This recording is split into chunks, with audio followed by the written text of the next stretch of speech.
Ladies and gentlemen, good day and welcome to the analyst call of Whirlpool of India Limited. We wish to inform you that all participant lines will be in the listen-only mode and there will be an opportunity for you to ask questions after the presentation concludes. Should you need assistance during the conference call, please signal the moderator by pressing star and then 0 on your touchtone phone. Please note that this conference is being recorded. I now hand the conference over to Ms. Shravya, Company Secretary. Thank you and over to you, ma'am. Good evening, ladies and gentlemen. We welcome you to Whirlpool India's analyst call for the third quarter for the financial year ended 2025-26. Along with me, we have the Chairman of the Board, Mr. Arvind Uppal, Mr. Narasimhan Eswar, Managing Director, and Mr. Aditya Jain, Chief Financial Officer of the company, also joining the call. A presentation on the business and financial results of the company is available on the website of the company as well as the stock exchange. Before we move forward, I would like you to remind of the cautionary statement that forms part of the presentation. During this call, certain forward-looking statements may be made. These forward-looking statements are based on certain expectations, assumptions, and other factors which may affect the business results. Please read the cautionary statement carefully, and the contents of this call should be interpreted accordingly. With that, I would now like to hand it over to Mr. Eswar. Thank you very much, Shweta. First, I would just like to introduce myself. I'm Narasimhan Eswar, Managing Director of the company. I'd like to welcome you to this analyst call. Thank you for taking out your time and joining us. Let me get on with the presentation. If I could ask you to please go to the section that basically has the agenda. There are 3 agenda items. The slide that says agenda. There's business overview, strategic imperatives, and financial performance. I'll be covering the business overview and the strategic imperatives, and my colleague, Ms. Aditya Jain, will cover the financials. If we can just go to slide that says signed long-term contracts. So the first thing we'd just like to say is, if you don't mind, that's the number at the bottom. So I'll give you the number at the bottom is slide number 6. Okay, so slide number 6. The first thing that we'd like to highlight is that we've been able to, we call it secure the future of Whirlpool of India Limited. And we've been able to do that because we've signed transaction agreements with Whirlpool Corporation for the long term. Now, this was already placed into the market on the 16th of October 2025. But I'm just highlighting this. This is the first time that I'm speaking to a large group of analysts post that transaction. Now, what does it actually consist of? It comprises the following. Firstly, the brand license agreement, or the BLA. We have exclusive rights to use the Whirlpool brand in our territory for 30 years, and the royalty rates are extremely competitive. These have already been shared with you. What is important is that we've got this for a slightly expanded set of markets. So that's also helpful for us as we look towards the next 30 years. And the good news is that at the end of 30 years, we can have an option between us and Whirlpool Corporation to renew for another 10 years at a time into eternity.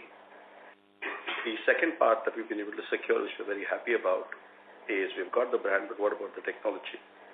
So we have worked out a technological license agreement with the Whirlpool Corporation of US to make sure we have access to current and future technology for major domestic appliances.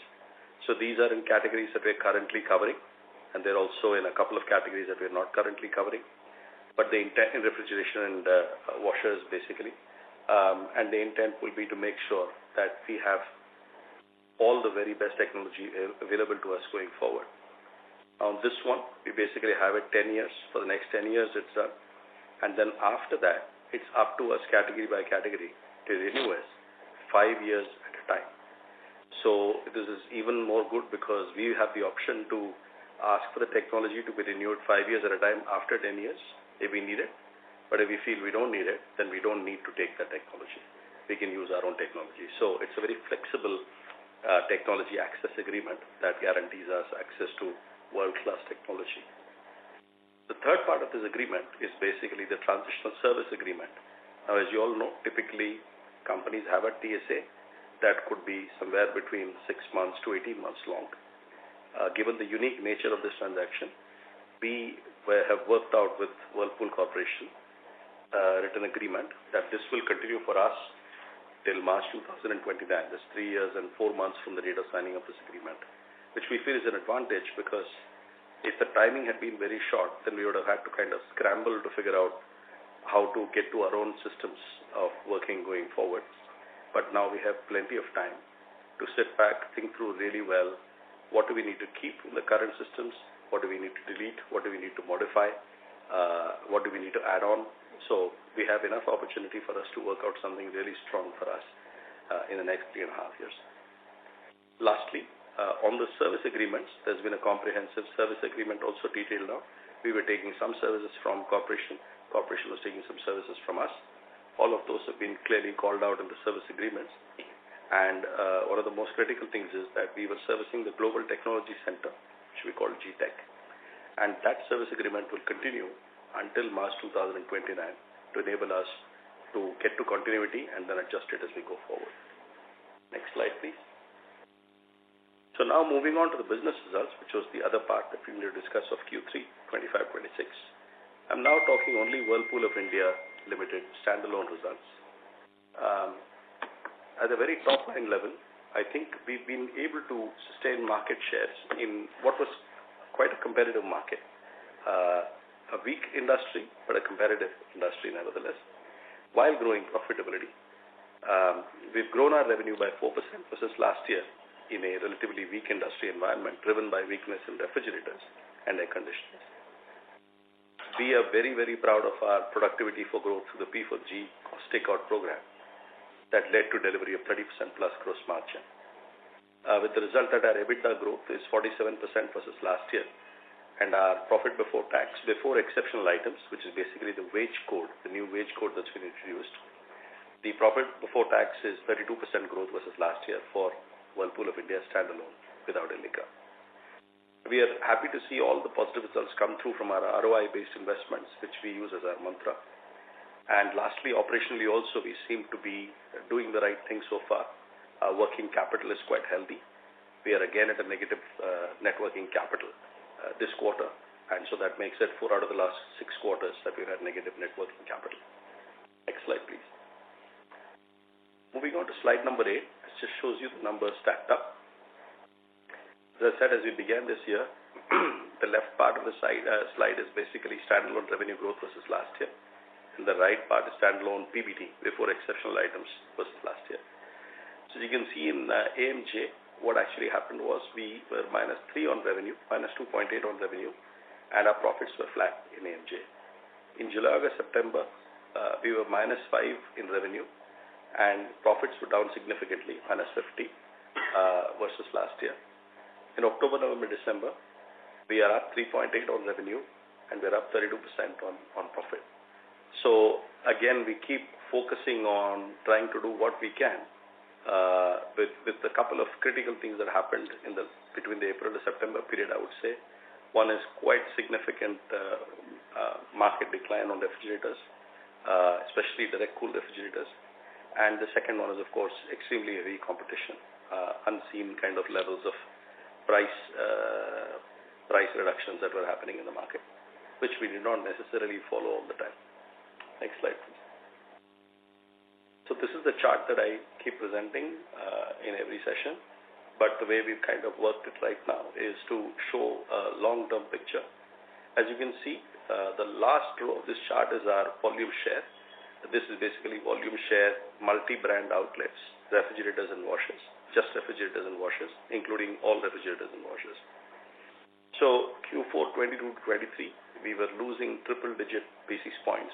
So 3 red dashes means triple-digit decline in basis points. 2 red dashes means double-digit decline in basis points. 2 positive pluses means double-digit increase minimum, like somewhere between 11 and 99 basis points increase, and so on. So as you can see, 22-23 last quarter, Jan to March 23, we were losing triple-digit basis points. April to September, we started course correcting it to get to double-digit basis points decline. Then October to March, we had a clear strong double-digit basis point increase. From April 24 to December 24, and even in Jan-Feb, we had basically triple-digit basis points increase versus last year. And that continued. And the last 12 months, Jan to December, the market has been flattish, and our volume share has been just growing in single-digit basis points. As you will see later, this is driven a little bit more by direct cool, where we have quite high shares, and the competition has been extremely intensive. Now, in spite of a very weak market this year for refrigerators and washing machines, driven by poor market in refrigerator, and in spite of extremely heavy competition, especially on pricing, we were still able to keep our overall volume share above water, keep our head above water in the overall volume shares, because we were able to introduce a lot of new products in the market this year. There was glass door products we introduced in both DC and in frost-free, including the Pride of India series, which I'll show you later. And there was also frost-free we had in the L60 range. We were able to bring glass door refrigerators. We drove the auto defrost in single door refrigerators, as well as the detergent dispenser in semi-automatic. Expanded those really hard. And we also brought in premium ranges in the air conditioners. We added additional retail executives. And finally, as a matter of last resort, we ended up trying to take the right decision sometimes when we needed to for maintaining pricing indices. Net, these are the things that led to us holding our share in a very, very tough year. Next slide, please. So this is again the breakup that I always show you. These are the volume shares across categories. So just to show you how does it look across categories. So as you can see, in the 12 months, the last column is the 12 months 2025, Jan to December 2025. So if you see the 12 months Jan to December 2025, we have grown triple-digit basis points on the front-load washer business, which is fine because it's not a very high share business for us right now. So there's opportunity to grow. We have grown strong double-digit basis points on both no frost and semi-automatic washers. That I think we are quite happy with, but we'd like to move it even further. So both in no frost refrigerated and semi-automatic washers, we've grown upwards of 40-50 basis points. The two categories where the maximum challenge happened on shares was basically on direct cool and on top load, both of which where we have very high shares. In direct cool, our shares are well upwards of 20%.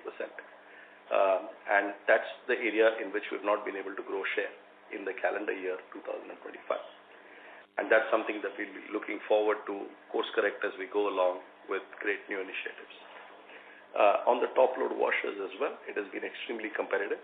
As you can see, both on DC, direct cool, and on top load, literally for the last 2 years, we've had triple-digit basis point share growth. So from, let's say, almost like September, October 2023 till Jan 25, we had significant share growth. And now we are starting to see that share kind of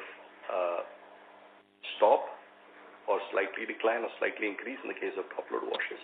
And that's something that we are extremely conscious of, and we will continue to plan to grow those shares going forward. Next slide, please.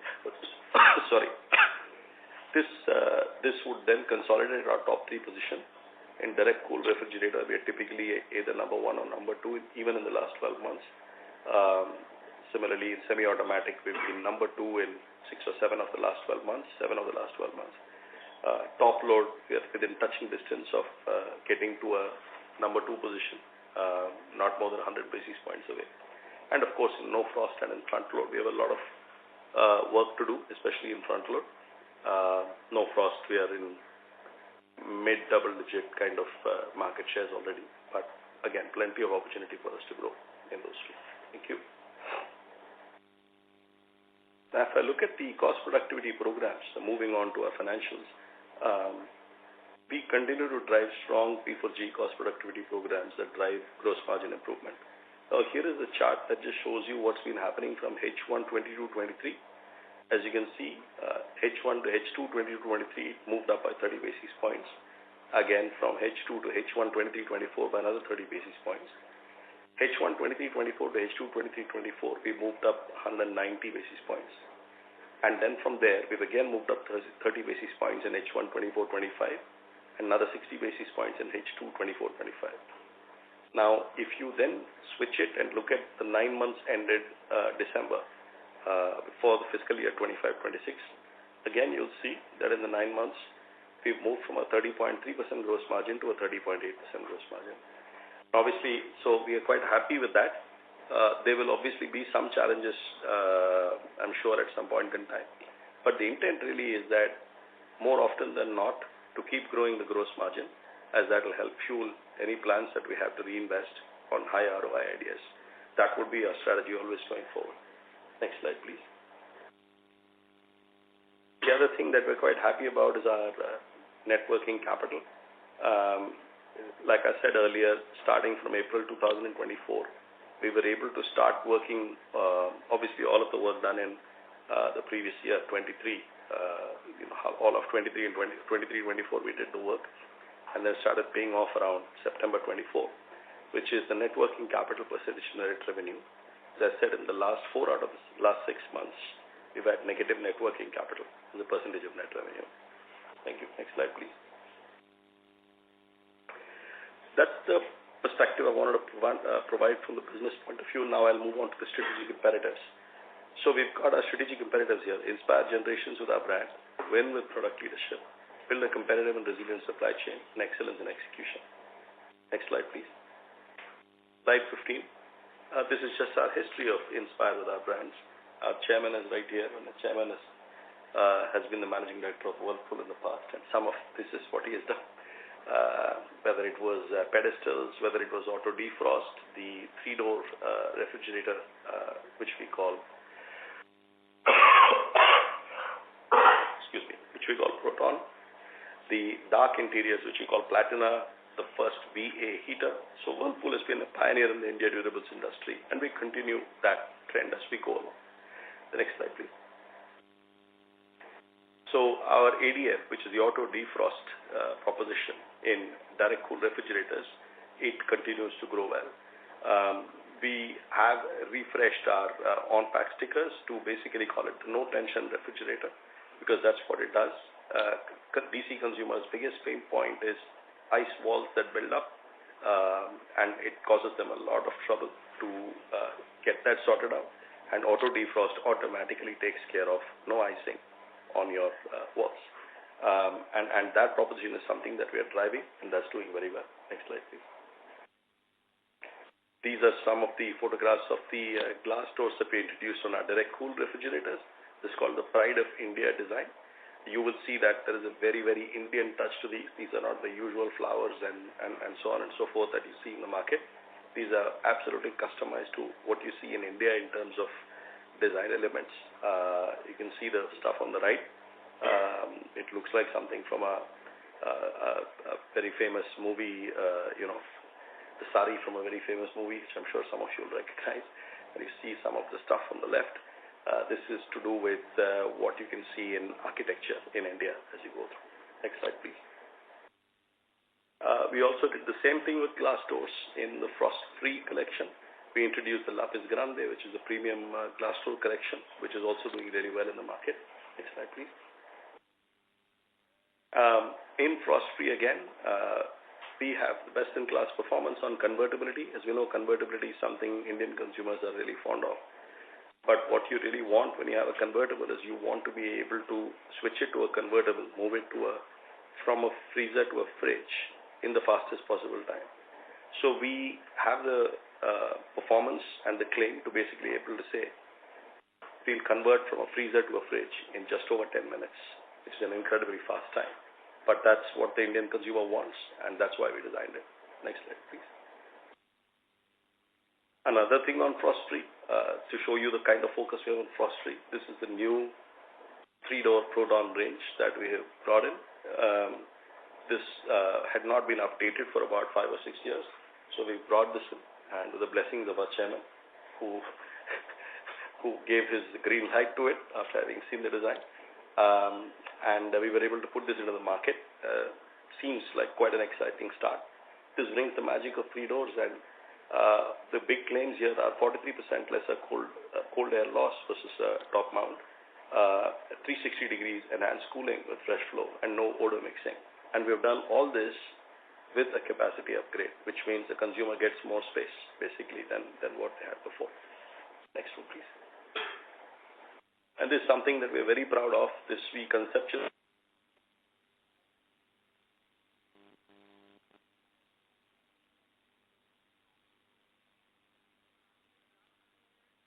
This is the operator here. Are you able to hear me at the management room? Ladies and gentlemen, please stay connected as we check the line for the management.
Ladies and gentlemen, we have the management reconnected.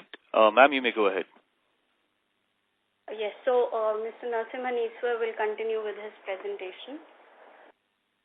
Over to you, Mr. Yeah, hello. Sorry about that. I don't know how we got kicked out of our own call, but I guess it happens. Well, moving on to the Dynamics technology. I think this one that we did in semi-automatic is something we're very proud of, like I was saying before I got cut off. Semi-automatic washing machine users, the biggest problem that they face is detergent patches staying on their clothes. This is the technology that we came up with worked it out in 2023 towards mid and end of 23 and launched in 24.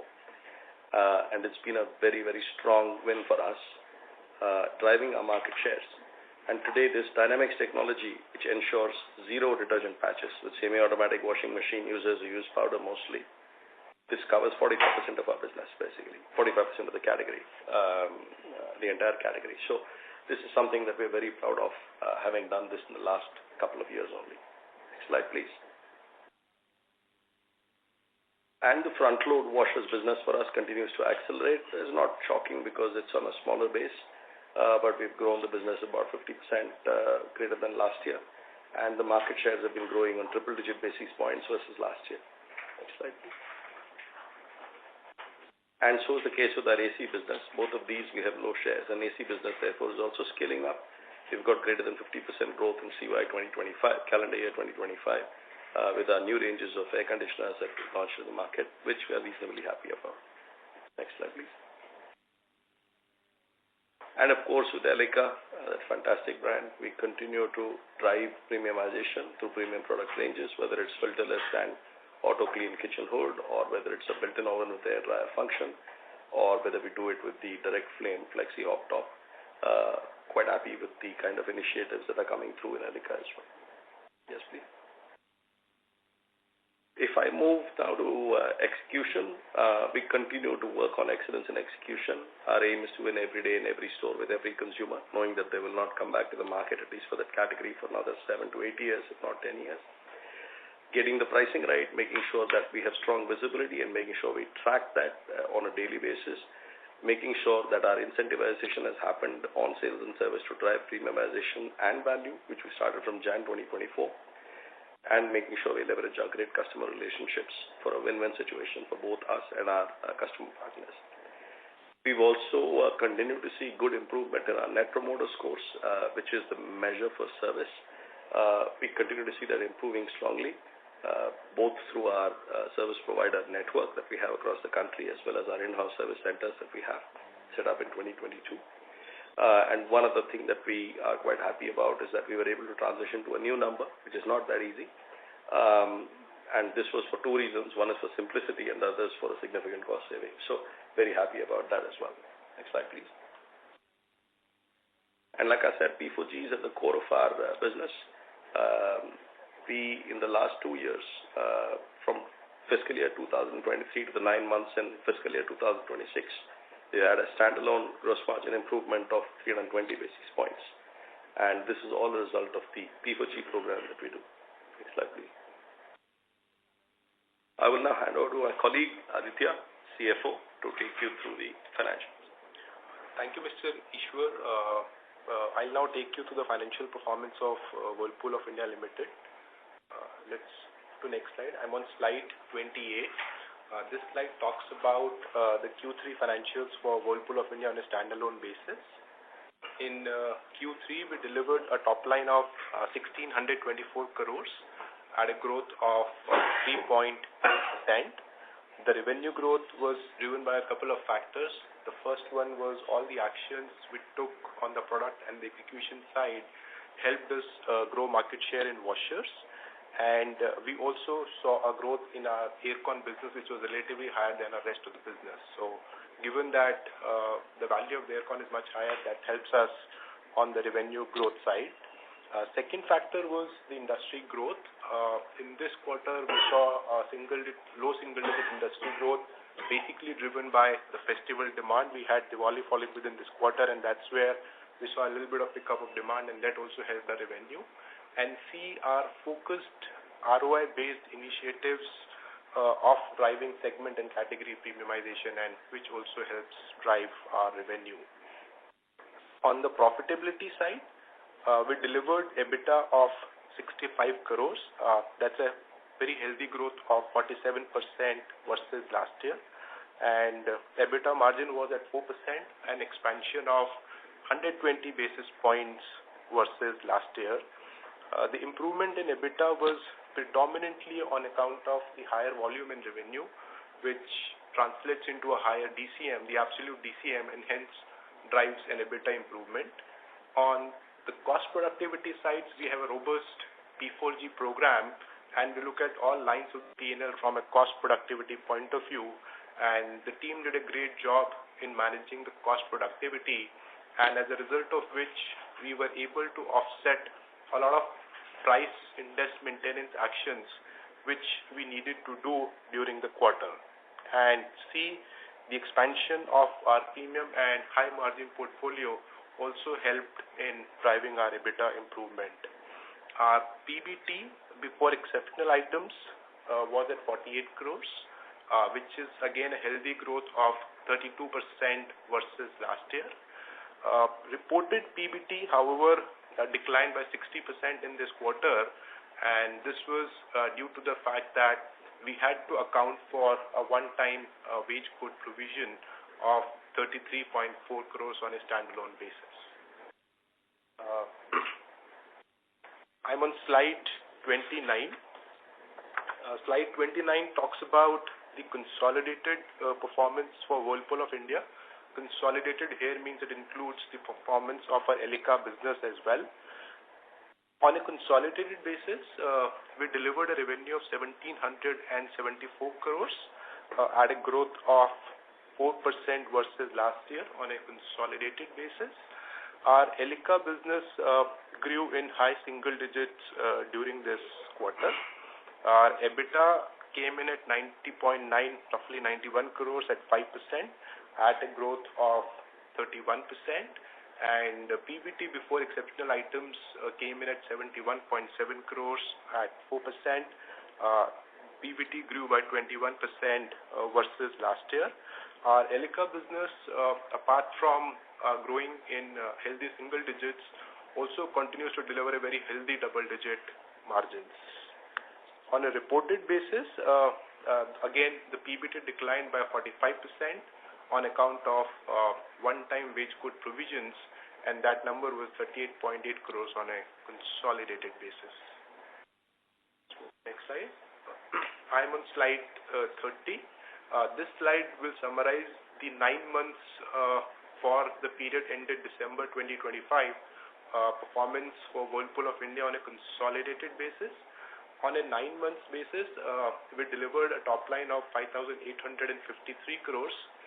That was a marginal decline of 1% versus last year. The decline in revenue was mainly on account of this industry. As we all know that April, May, June quarter, which from a seasonality point of view is the biggest quarter for the business, had a weak industry on account of delayed and weak summers.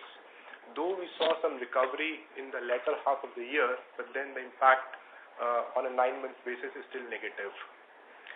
This impact was offset by market share improvement in washers for us and the growth in air conditioners and Elica business. The market shares on refrigerators was more flattish for us, and our focused effort to drive premiumization, which helps again on the revenue growth, helped us offset the impact of the industry decline which we saw in this quarter. Mr. Iswar also spoke about the trend of the gross margin and the journey of the gross margin improvement even on 9 months basis. Given the headwinds on RMI, given the headwinds on Forex, etc., as a result of all the P4G and the cost reduction programs, we've seen and offset the impact of all the RMI and FX and delivered a gross margin improvement of 62 basis points versus last year. Our PBT before exceptional items was at 316 crores at 5.4%, a decline of 4% versus last year. And reported PBT declined by 13%, mainly on account of one-time wage code provisions. Yeah, I think that's from the financial side. With this, I'll pass it back to Lisa for the Q&A session. Thank you, Mr. Iswar and Mr. Jain. I would now request the moderator to open the Q&A session. Thank you. We will now begin the question and answer session. Participants present on the audio bridge who wish to ask a question may press star and 1 on their touchtone telephone. If you wish to remove yourself from the question queue, you may press star and 2. Once the question and answer session begins and the name of the participant is announced by the moderator, then his or her line will be unmuted by the moderator. For clarity of questions and better audio experience, the participants are requested to ensure that whilst asking questions, they are using headphones to avoid background noise. In the interest of time, we sincerely request the participants to limit their questions to two only. We will now begin the question and answer session. We wait for a moment while the question queue assembles.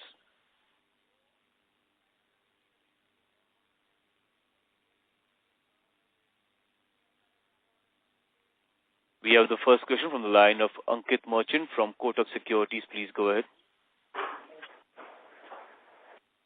Hello, am I audible? Yes, please go ahead.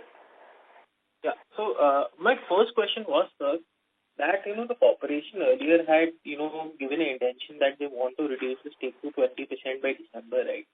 Now they've sold a bit of it and still stands at 40%.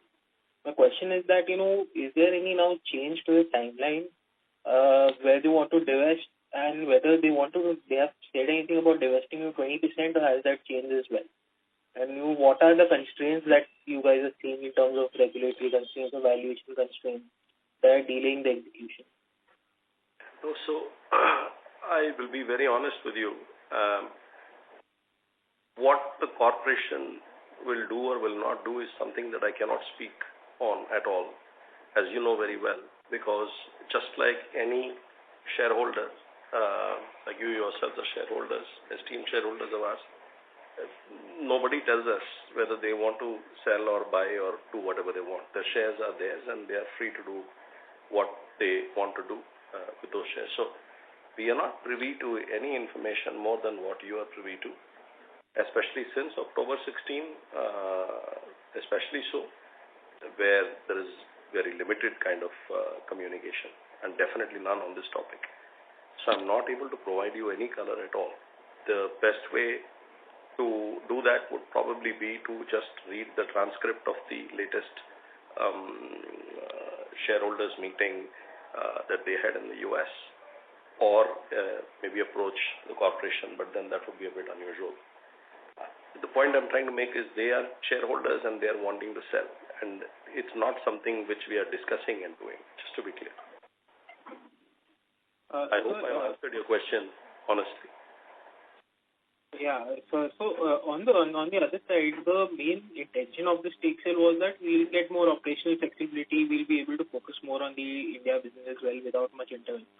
Given that, they've sold some kind of a stake, right, in the open market, have we seen any autonomy or freedom, post that in how we make decisions, in how the board is, in how the board works, or has there been any reconstitution in the board?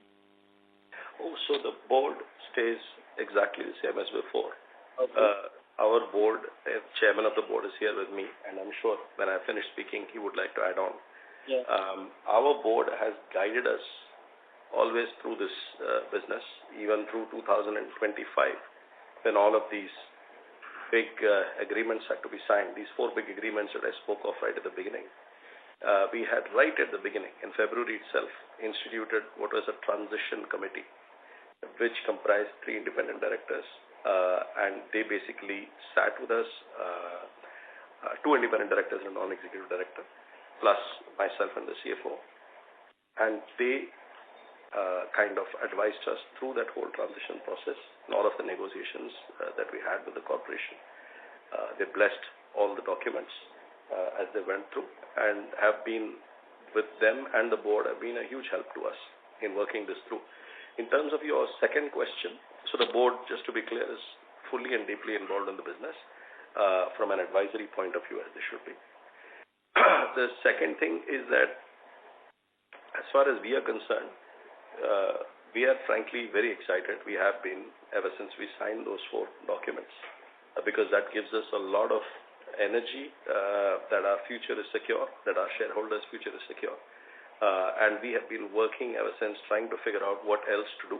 I think it's early days, but hopefully in the next 2 to 3 years, we'll be able to show you some of what, that new flexibility is. So I'm just going to turn it over now to the chairman of the board, Mr. Arvind Uppal, for his perspective. Yeah, hi Ankit, good afternoon. Good afternoon. So It's a very fair question. There's no doubt the corporation used to support the management team in India. Now, given that they will not be closely in touch with the management team anymore, the board is stepping up to provide support to Mr. Ishwaran in whatever respect. So if you look at the latest board meeting that we just had, we've created, we're doing two things. One, we've just created a committee. It's called the Strategic Oversight Committee, which will be there to support the managing director and the management team. This will comprise of me, and we are bringing Mr. Anil Barrera on board. If you may recall, he was the CFO for the longest time. So two very experienced ex-Whirlpool people. And they will be backing up the managing director in whatever respect he wants. So at this point in time, the board is very confident. He has delivered fantastic results so far.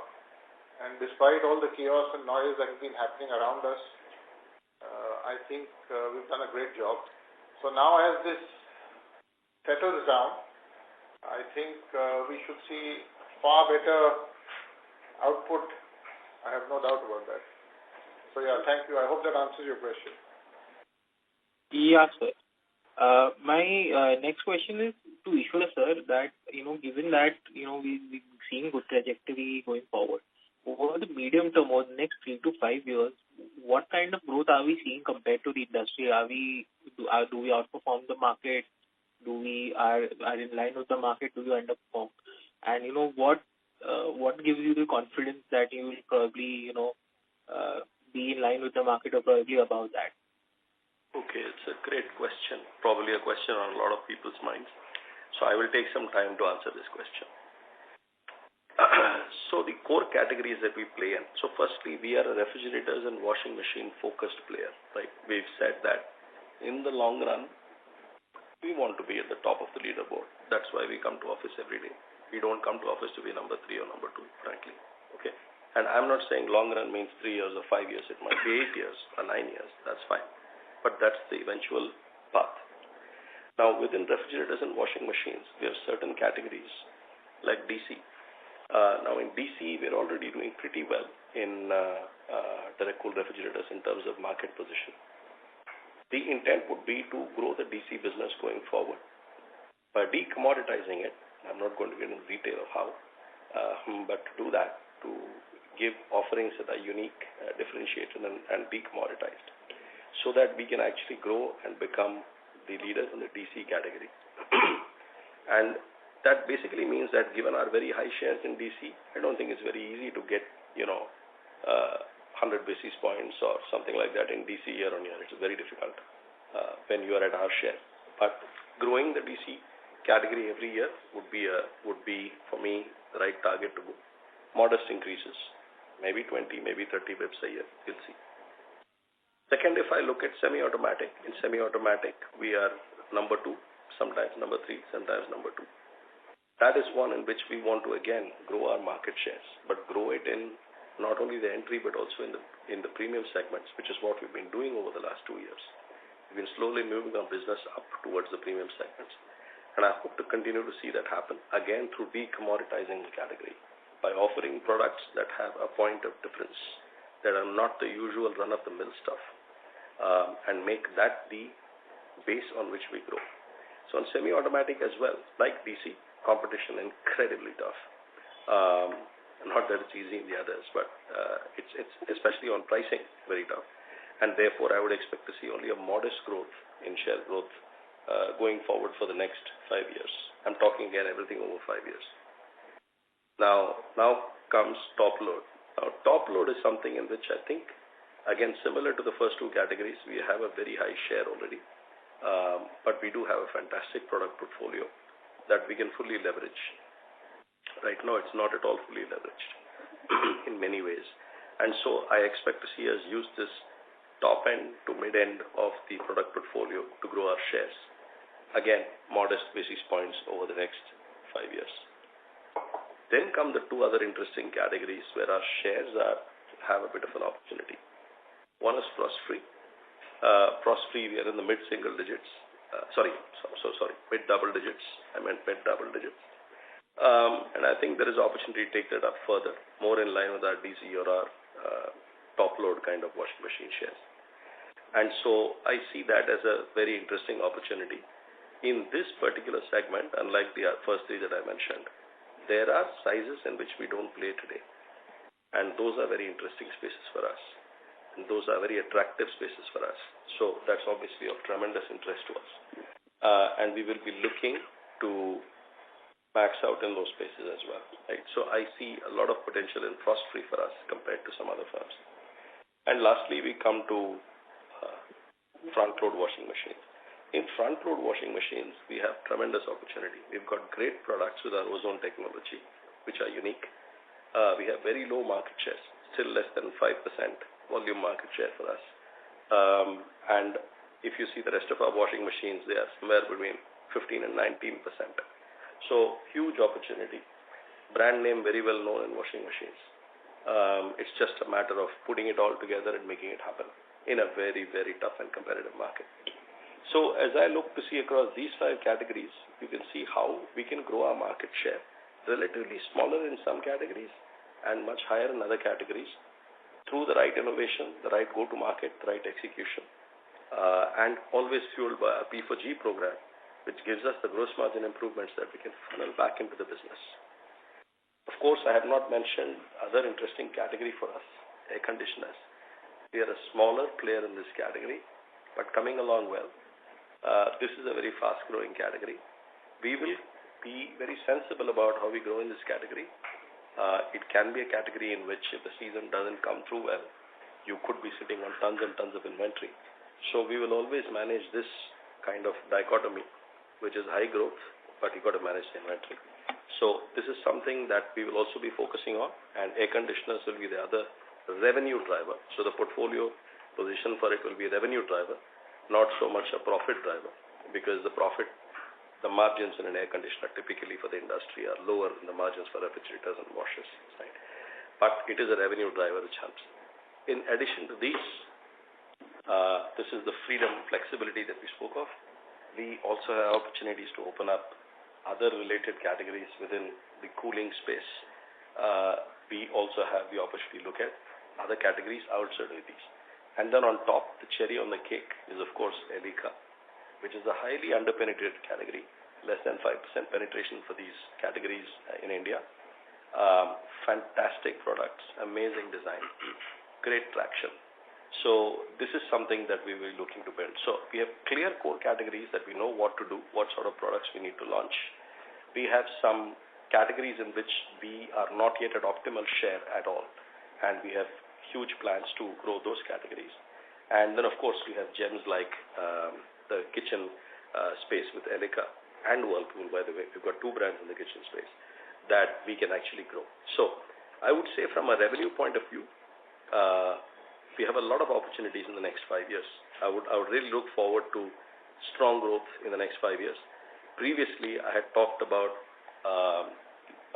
high single-digit CAGR, assuming that the market is also working, because that's, I think, the most critical thing in the Indian market.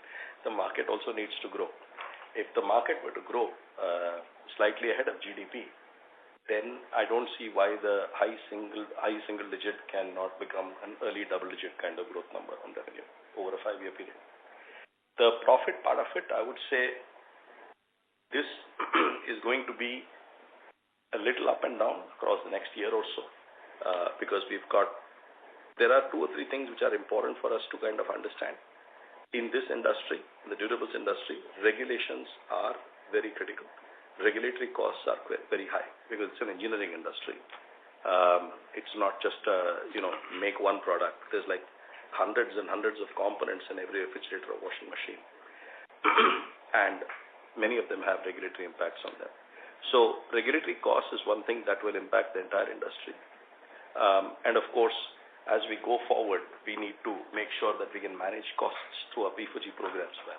So our profitability is something with the heavy competition that we have in this industry. I do feel that profitability will also grow, but it will grow modestly. I don't think you'll have breakthrough growth and profitability. The only thing that can change that is either if market prices up to take care of the regulatory costs completely, or indeed you have some kind of help with respect to commodities or things like that can come your way. So bit tricky to predict. We'll focus on driving the top line and keeping to our discipline, operational rigor on managing all the costs, and that's our way forward. Did I answer your question? Yes, sir. Yes, sir. Thank you for the detailed explanation, sir. Just one last question I have. I just wanted to understand, with the new energy ratings that have come in January, what is the impact on our company, and what kind of price hikes have we taken across the board? Okay, so the energy ratings have come in January in air conditioners and in refrigerators, and we have started putting our new products out there already. New manufacturing of new products has already started exactly as per schedule. There is no issue on any, not even a single SKU that we have. So all the manufacturing has gone exactly as per plan. So we were well prepared for it, so you'll be happy to know that we are well prepared for it. We are not right now talking about any price increase, etc., or communicating what we've done in the market, because we're waiting and watching to see what happens in the market. And depending on that, we will take dynamic decisions. We look at pricing literally on a monthly basis. So we will take those dynamic decisions as we go forward. Thank you, sir. Thank you for your time and for the detailed answers. Not at all. Thank you.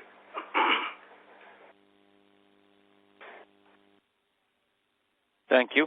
We have the next question from the line of Vinay Agrawal from Envisage Capital. Please go ahead. Hi. Am I audible? Yes, Mr. Agrawal. Please go ahead. Hi. Thanks, Mr. Ishwar, for doing this and for taking my question. I just had a couple of questions with Whirlpool's, the corporation stake going down to 40%. And when I look at the incentivization for top management, a large part of it is still based on sort of the shares of the parent. Will that change now going forward? And then one more question which I had was, when I look at the board, a couple of board members are also advisors or partners in some private equity firms who were also sort of rumored to be potential buyers. Then how does the board manage that conflict? And you say that corporation, what they do, we don't have a say in that. But I'm just wondering with the board and CEO, how does this thing work? Because just wondering that if you can throw some light on that. Sure. Thank you, Mr. Agrawal. On the incentivization, just like to clarify that as of October 16, as of 28 November, when the corporation sold its last stake and therefore was not a majority shareholder anymore, I can assure you that all future ESOP plans that are given to top leadership of the company, which are performance-based, will not be anything to do with corporation. That has been already decided well in advance by mutual consent. Any ESOP plans that we give to our people going forward will be based on India performance and India performance alone. So I just wanted to make that very clear. We are in the process of working through these details with the board, and we hope to have something in front of shareholders soon. As you can imagine, it's a complex process. We now have to do this on top of our day-to-day running of the business. So we are working through with the board's help, who have a lot of experience in this area as well. But we're working through those things with some external people helping us, and we should be able to place something in front of you pretty soon, hopefully for your approval. And then once it's approved, it will be rolled out into the plans for the leadership team. So that's the answer to the first question. The answer to the second question is, you had asked specifically about something to do with the details of the transaction.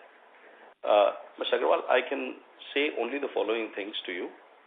First is, it is not correct of me to talk about any confidential transactions that were happening or did happen or did not happen. That would not be right, because it would be something that has not been released by the corporation or my company.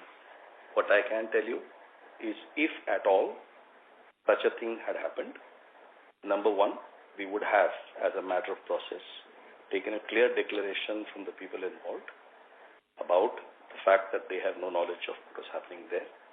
Number two, we would have taken such a declaration from parties that were talking to us, right? And number three, we would have made sure that these people were not involved. So you have to please trust us on this. And it's very difficult for me to make comments about speculative statements. It would not be correct legally for me to answer this question in any way other than what I'm answering right now. And I would genuinely appreciate if we please keep it to stuff that I am able to answer, if that's okay. Yeah, thank you, Mr. Ishwar. And the point on ESOP is much appreciated. That will be great. Can I ask perhaps one more question? We attended the parents' call also, and they spoke about a number of new products that they are launching. Will some of those new products come to India as well, or will it be a part of, if not now, but later, we will have access to those new products? Oh, yes, it is quite possible. It is quite possible that when the Indian market is ready for such products, we can bring them in. Like I said, so long as they're referring to refrigerators and washing machines and related categories. There are other areas like KitchenAid, which we don't have access to. So just to be clear, KitchenAid was not part of this discussion for us. That's because KitchenAid is run independently as a business by Whirlpool globally for strategic reasons. KitchenAid, even if KitchenAid makes a washing machine or KitchenAid makes a refrigerator, not that it is making it, but if it did, that would be KitchenAid technology. But all of Whirlpool Corporation stuff, we absolutely have access to, yes, sir. And as and when we need stuff, we will be able to access it with Whirlpool Corporation's blessing, yes. Right. And just the last question, the cash in the balance sheet, that in terms of sort of you would really like a higher dividend payout, or does the board even consider a buyback, or maybe it's difficult given the situation the company is in right now? But yes, sir. Actually, at this point in time, we can. It's a good point.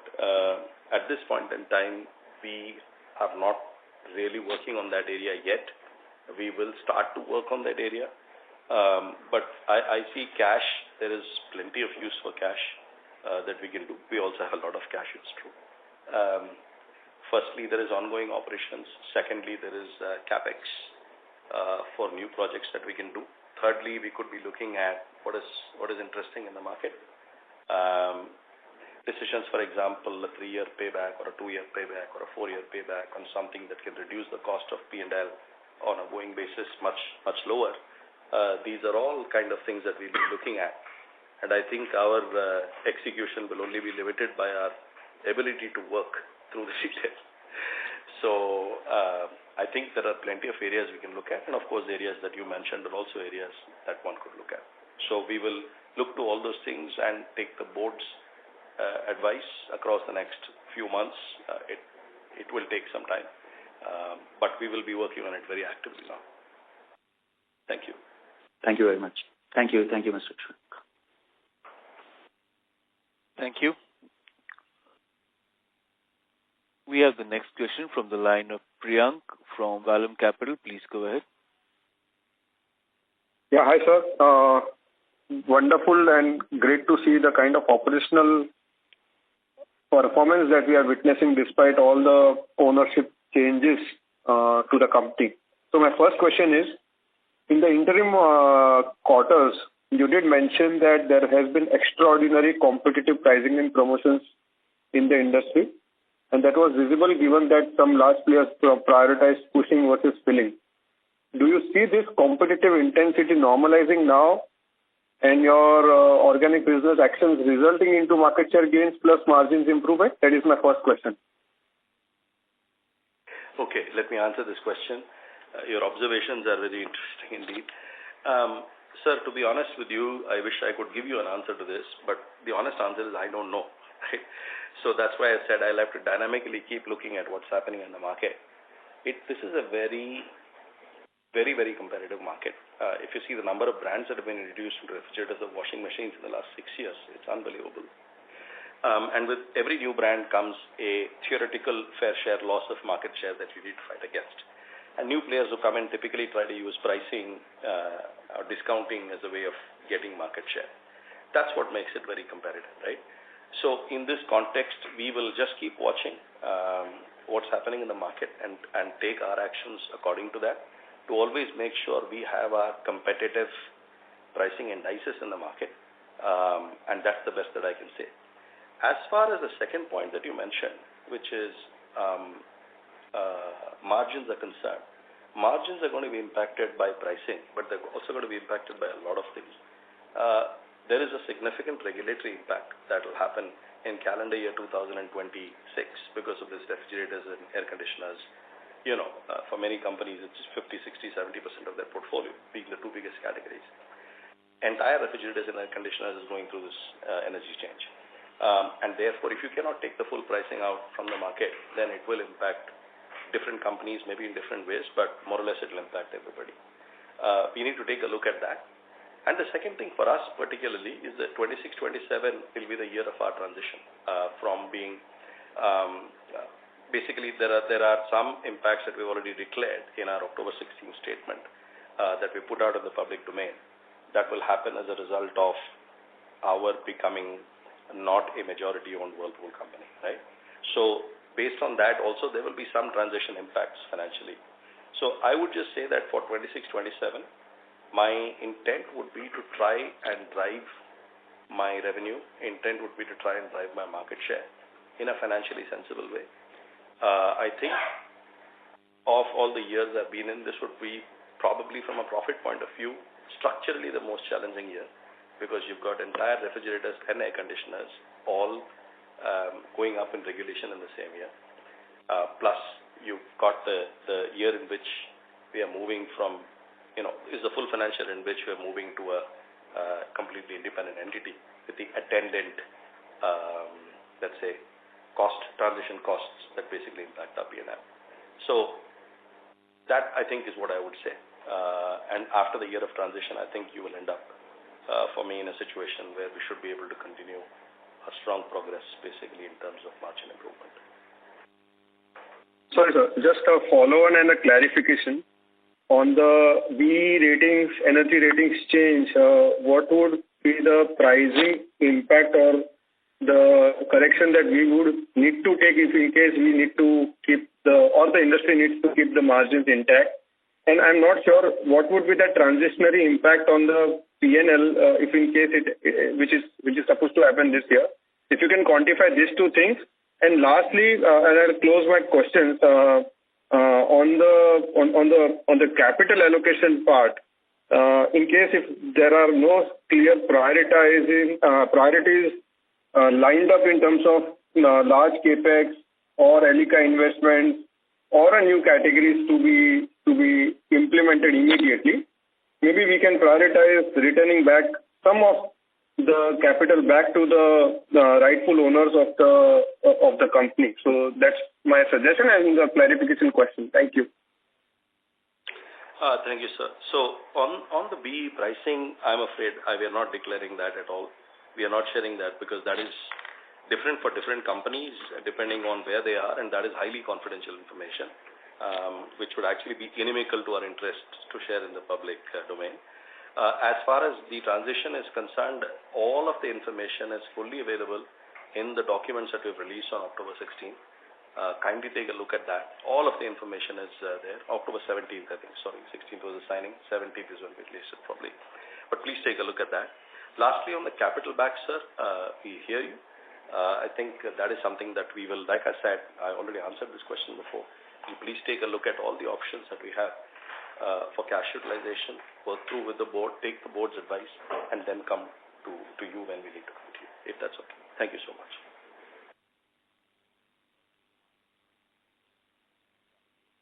Thank you. We have the next question from the line of Dhruv Jain from Ambit Capital. Please go ahead. Thank you for the opportunity, sir. So my first question is on ELICA. So, you've had Elica in your portfolio for a couple of years now.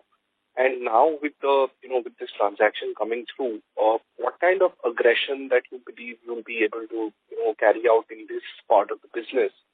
And how should we think about the scalability of this vertical over the next, say, 3 to 4 years? Wonderful question, sir. As I mentioned, Elica is something that we feel is a tremendous brand, built really, really well by the people who built this brand from the beginning. The time is quite good for us, basically, as we look to the new financial year, to start looking at how should we be dealing with Elica. And in my view, as we discussed it with the board as well, Elica is operating at very strong EBIT margins, PBT margins. The really interesting question for us would be, what is the trade-off between that PBT margin, or maybe a couple of 100 basis points lower, and the revenue? So that is something that we are actively looking into, we are actively discussing. There has to be some investment to happen to get it going from a 5, 6, 7, 8% revenue growth to a very strong double-digit revenue growth. So we prefer for ourselves that Elica is growing strongly, and even if it were to grow at a lesser margin, but growing strongly. That's the kind of model that would probably make most sense for Whirlpool of India going forward, which is a very direct answer to your question. Sure, sir. And so my second question, is on the DC refrigerators and the semi-automatic washing machines, right? So, over the last 4 or 5 years, we've rarely seen pricing go up in the category. And you yourself mentioned that, number of players are entering the space. So, if the core categories are sort of getting commoditized, how should we think about Whirlpool sort of, getting, you mentioned some of the new categories that you're thinking about, but, a little more color in the sense that if you could just spell out what should be the contribution of some of these emerging categories, say 3 years out, or, what is the share that you'd like? Because, these two categories are getting increasingly commoditized. No, that's a very good observation. So what has happened in DC, I would say more in SA than in DC, is that there are two things that have basically become the key drivers of a semi-automatic business in the last, say, 3-4 years, I would say. One is because the number of entrants coming in, pricing has become a very important thing. So lower you sell, the more market share you get, kind of thing. The second thing that's happened is capacity, which is the size of the machine. So let's sell 9 kg for the price of 8 kg. Let's sell 10 kg for the price of 9 kg. Again, it's a pricing game, but it comes in a different avatar, which is capacity.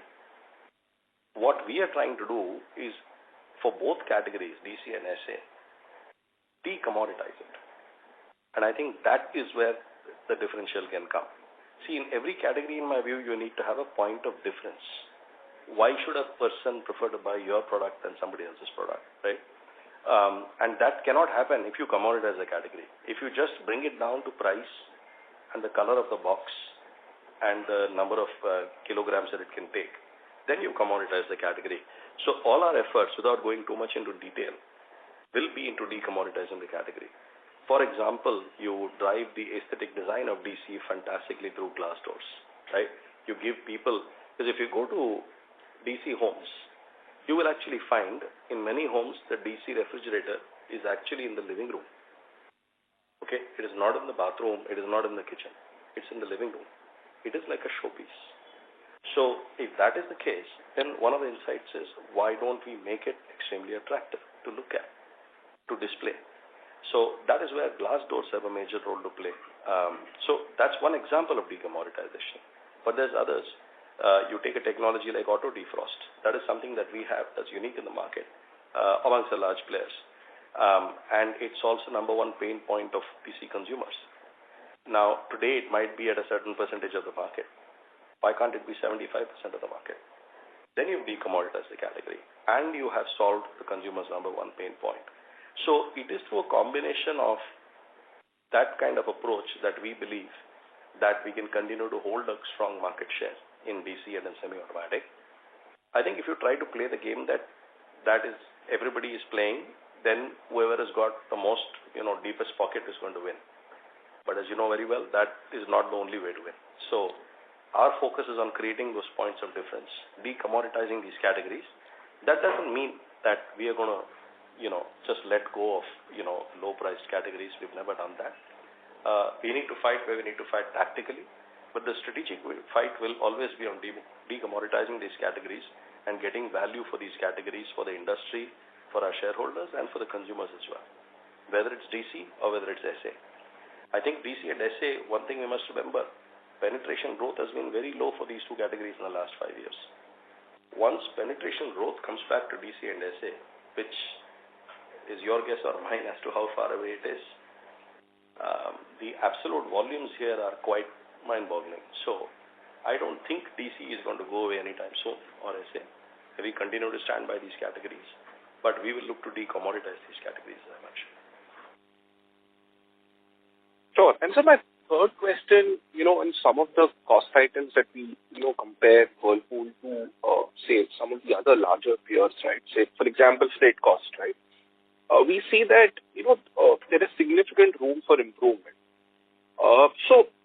Just your take in terms of, maybe adding another plant in South or in some other part of the country to optimize some of these freight costs or some of these other cost items. And I mean, sorry for harping on it again, but just the kind of cash flows that you generate, I'm sure it'll be easy for you to, take those calls to improve the P&L significantly.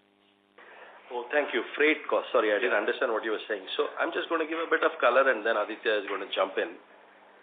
So when we compare freight costs, it's very interesting because one analyst, I think about 1 year ago, had told us this point, that your freight costs are higher. So we obviously went into a deep dive on it because anywhere where there is money, we want to be there. Here are the facts. The freight cost of anybody who sells a lot of refrigerators will always be much higher than anybody who sells a lot of air conditioners. And the freight cost of anybody who sells a lot of air conditioners will be higher than anybody who sells a lot of smartphones. So when you look at the freight cost, it's quite important to look at the product mix of the company as well. What I mean by that is, if I'm selling 50%, 55% refrigerators, 25% washing machines, and 15% ACs, my freight cost will be X, Y, and Z for each of those categories, right? Weighted. Somebody else who has a completely different freight mix, for example, they're selling 80% washing machines and 20% air conditioners, their freight cost will be much lower than mine per unit, right? And if somebody is selling 100% refrigerators, his freight cost will be way more than mine. So we have benchmarked our freight costs versus the entire industry. We do not believe that we are sitting on any competitive disadvantage. Whether we are at an advantage or not, I will not say.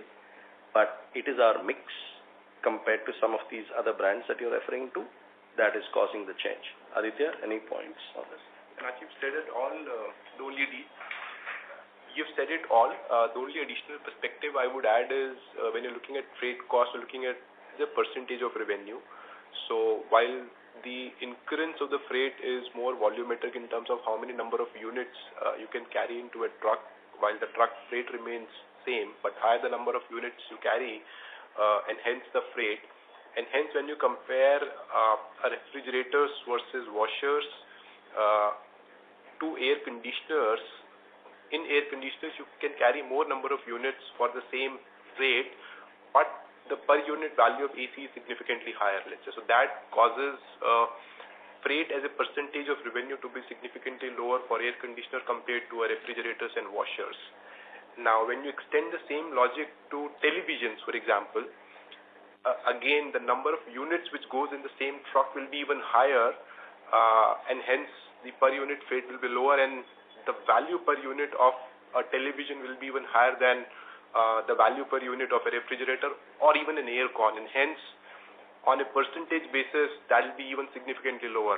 And the same thing is then applicable for mobiles as well. So when you look at from a percentage revenue point of view on that logic and adjust for the product mix of different companies, you can start looking at that freight as a percentage of revenues is much more comparable than what is reflected in the reported results because of these differences.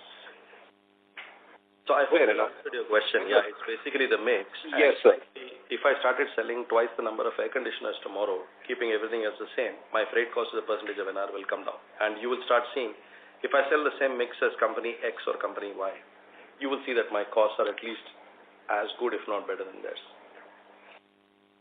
Fair enough. And sir, you mentioned about this year being the worst in terms of, it being challenging in terms of profitability. So is it fair to say that, we are going to see no margin expansion or very limited margin expansion in the coming financial year? No, I don't know that. The reason I don't know that, sir, is because I don't know what will happen to pricing in the market, firstly, right? If the pricing goes up by 1%, 2%, 3%, 4%, the numbers are completely different, as you can imagine, right? 4%, of course, let's not dream. But I'm just saying that's one big thing. The second is, while the costs are in, the regulatory costs are in for everybody, everybody is also working on how to reduce the regulatory costs going forward, right? By re-engineering, etc. You need time to do that. You can only do that after you've finished the regulatory work. You keep on re-engineering as you go forward, basically. All companies do that. So there is, and of course the third thing, like I said, is we don't know what mix is going to sell. Let us say the premium mixes start selling much better in 26-27.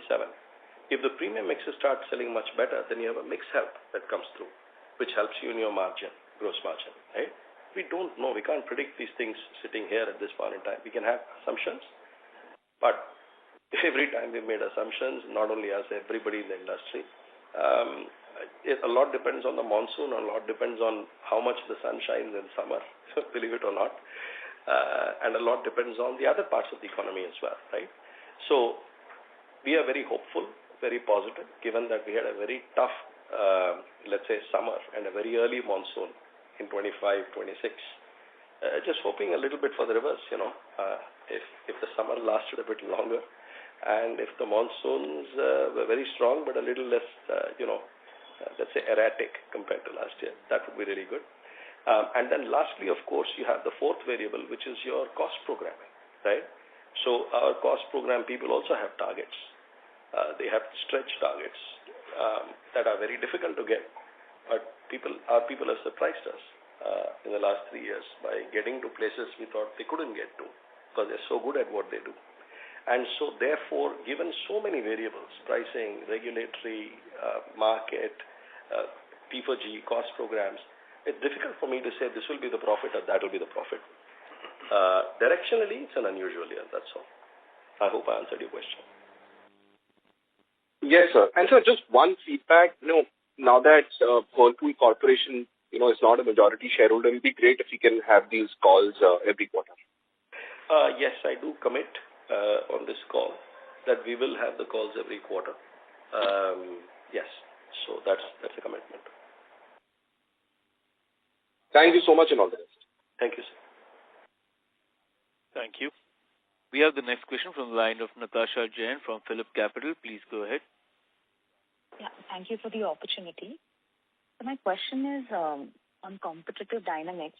2 points here. First, we are seeing that Voltas Beko, Godrej, Fire, and now even LG Essentials coming in very aggressively in all categories that Whirlpool is present. Additionally, in your largest revenue salience, which is refrigerator, first off, it's a high penetrated product compared to other appliances. And secondly, for some reason, replacement cycle is just getting longer without any trigger for a customer to change, as in there's no frequent DE rating, like what comes in probably a AC. So again, it's not a very quick demand generator category anymore. Given these 2 points, how do you read the competitive dynamics for industry and Whirlpool in particular? Thank you, ma'am, for that question. I think the competition that's there for us is exactly the same for everybody else. So just to be clear, there are, say, 10, 12 players competing in the market today. 10, 12, let's say, big name players, and then there's probably another 15, 20. My competitors, except for me, they'll be the same for others also, if you know what I mean. So we are all in a very competitive area, and I think the answer that I'm giving is probably true for everybody rather than just for us. It is very, very competitive, but that's where I think there are only two things that a company needs to do. One is be clear on why your strategies will allow you to win in the marketplace. If your strategies are the same as everybody else's with no differentiation and you're not clear on that, then sure, you have a risk of not winning in the marketplace. The second is, how good are you at executing your strategy? So everybody can have a strategy. It looks wonderful in PowerPoint. Everybody stands around, cheers the strategy. But can you execute? How detailed are you at running into the market and making things happen? That is where I think, I would say that strategy, you could argue that we have a good strategy. I could tell you that I have a better strategy than my competition. Competition would tell you that I have a better strategy. You can't decide of this. We are very proud of our executional capability. We are very proud of how we work as one team. And I think that probably is what we really hold to. Because at the end, we only have two things with us. No? One is the brand name. And the second is our people. Other than this, we don't have anything else. Yes, we have money, but everybody else has money. So it's only the brand name and our people that make the difference in business for us. As far as refrigerators, which is a very technical point that you mentioned, two things. Firstly, I would say refrigerators is a big enough category. But like I told you before, if I talk of Whirlpool, I have significant opportunities to grow in washing machines, in the front load business, for example. Significant opportunities to grow. My shares are very low. And what somebody else is to me in direct cool, I am to them in front load washing machines. Right? Similarly, in air conditioners, same story. My share is very low. So I have plenty of opportunity to grow in those categories. Right? On top, refrigerators is not a category that is super high penetrated. So just for your perspective, we are less than 36-37% penetration in this country on refrigerators.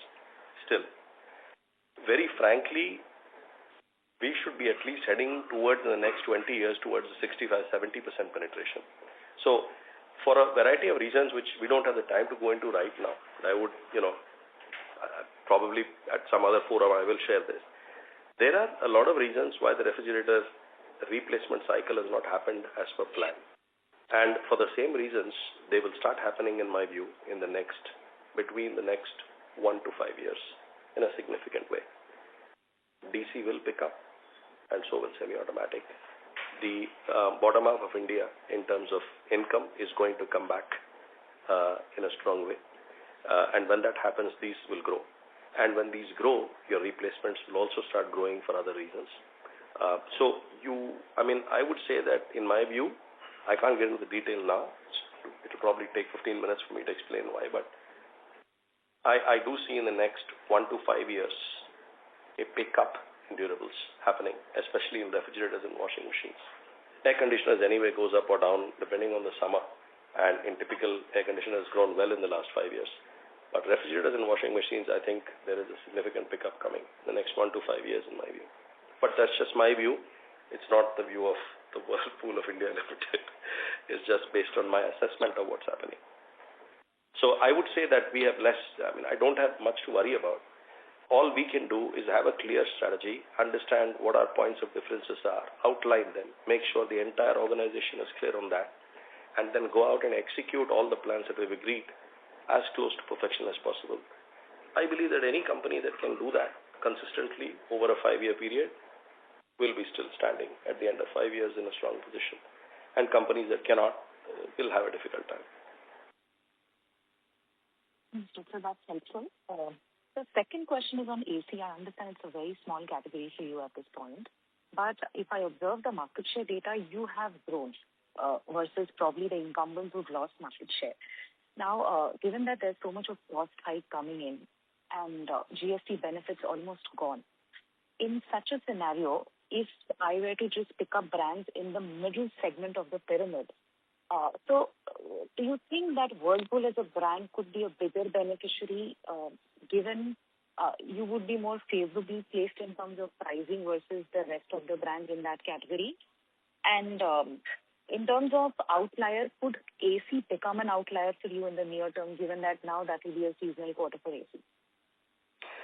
Thank you for that question, Ma'am, and very astute observations. On AC, I would say we are quite interested in this category. As I said very clearly right at the beginning, we wanted to make sure we get our refrigerator and washing machine ducks in a row first before we start worrying about AC. We got our refrigerator and washing machine ducks, relatively speaking, in a row, and then we started focusing on AC. It is working for us, and we will continue to drive that business. You are right that we will have some advantages as we go into the market, and we intend to fully leverage those advantages. Having a better mix across categories also de-risks you from a long-term point of view. So, are we interested in AC? Of course, we're interested in AC. Are we going to do crazy stuff? No, we are not going to. We will always keep to the path of financial sensibility while doing things, and so that will be our mantra. But I mean, you can be naughty once in a while. That is allowed, I think. Fair enough, sir. Thank you so much, and all the best. Thank you, ma'am. Thank you. Ladies and gentlemen, in the interest of time, that was the last question. I would now like to hand the conference over to Ms. Shweta Srivastava for closing comments. Thank you everyone for joining the call. With that, I would like to draw this call to close. Thank you. Thank you. Thank you. On behalf of Whirlpool of India Limited, that concludes this conference. Thank you all for joining us. You may now disconnect your lines. If you found this video helpful, please like, share and subscribe to Concall India for latest upcoming Concall.